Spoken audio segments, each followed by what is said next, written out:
The constitution that we're discussing right now is the 1996 constitution. Now, what was the spirit in that constitution? From 1991 to 1996, what did the MMD want to do? Having been ruled under a one-party participatory democracy for 27 years under the KK regime, the first thing we wanted to do was to change that no political president was going to rule beyond 2 terms. Let's be very clear. That was the reasoning with that constitution which came into play. Now, the 1996 constitution was merely amended in 2016. I want that as a premise so that people understand. So the spirit of the letter of the law is that no president was to exceed 2 terms. We have to make that very clear. Under the 1996 constitution, there was Article 35. Article 35 simply said a person who has been elected twice to office shall not be eligible. It's in mandatory terms. Shall not be eligible to stand again. That means the 2 terms must be respected. However, we must be very clear.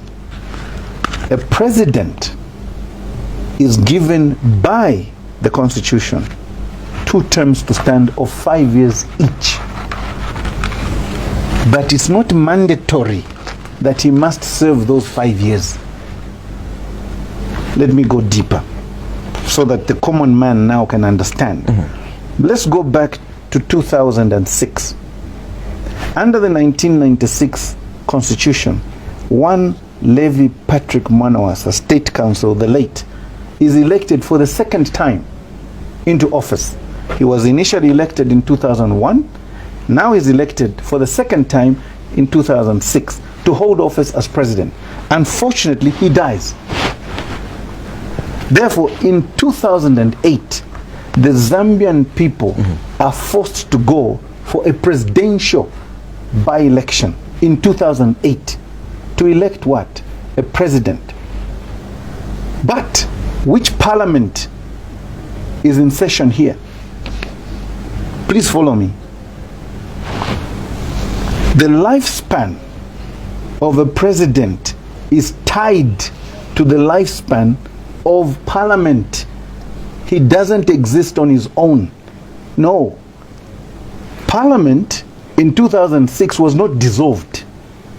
But the constitution said if the president dies, within 90 days there must be a by-election. That is how come Bwezani, Rupia Bwezani Banda, became our president in 2008 after the death of Mwanawasa. Parliament was still there. It was not dissolved. The lifespan of parliament was running. The president therefore had to run. By 2011, His Excellency the President, Rupia Bwezani Banda, was compelled to dissolve parliament, which was his parliament now. It means that for all arguments, the president cannot exist without National Assembly. When he attends it, it becomes parliament. His term is tied to that of parliament. This is a very important part which I think we have missed here. That is why when he dissolved parliament, technically he dissolved himself. But the law allows him to remain in office during the election period because there should be no vacancy. It says he must hand over to the next president-elect. 2011, President Sata wins the elections. But 2014, President Sata dies with his parliament in session, elected in 2011. Parliament of 2011 is not dissolved. The presidency has a vacancy because the constitution has got the 90 days within which to run a by-election. So we go for a by-election for the presidency. Unfortunately for the Patriotic Front at that time, it suffered two problems. they had no presidential candidate. So in 2014, the PF had to go to a convention. The constitution of the PF reads, the person who is elected at the convention becomes automatically the presidential candidate in the general election to run, or in the the presidential by-election to run. His Excellency Edgar Chagwa Lungu was elected as president of PF in 2014 at a convention. On the 20th of January 2015, he was elected to office for the first time, and he found the parliament from 2011 running. His term is tied to this parliament of 2011. This parliament of 2011 was going to be dissolved in 2016. So by law, he was mandated to dissolve that parliament. Just like Rupia Banda, dissolving this parliament in 2016, technically he dissolved himself. It means elections had to be held. 11th of August 2016, His Excellency the President, Edgar Chagwa Lungu, gets elected for the second time with a new parliament, whose life now they begin together. But he has already been elected again in 2015. So he's being elected in 2016 is the second time. Let me just go a bit deeper here. You cannot argue that the president did not hold office, as I've heard some people arguing that the president did not hold office. Let's be serious. The Constitution is a practical document.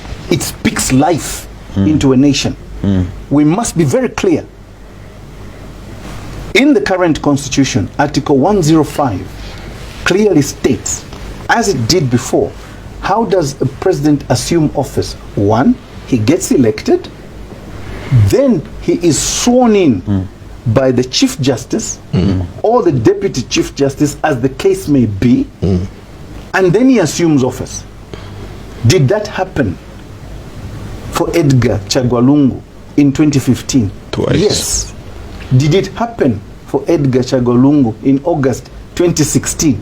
Yes. Twice. So he cannot say he has not been elected twice. He has. Therefore, he is caught by Article 106 subclause 3, twice elected. He cannot run again. Let's be very clear. Now, people have been saying no, but the Constitutional Court said, and no. The life of the presidency as an institution has always been attached to the life of Parliament. That is why when Parliament is dissolved, the president cannot stay in office. Parliament has got power to prolong its life, but in special circumstances. For instance, if there's a war, Parliament can prolong its life for 12 months. They can remain in office and say, no, we're fighting a war. If we go to elections now, there'll be problems. Let's maintain this. But that's not an election. We're talking about being elected. Once you're elected twice, Kwama Nawadala, that's it. You're done. All right. So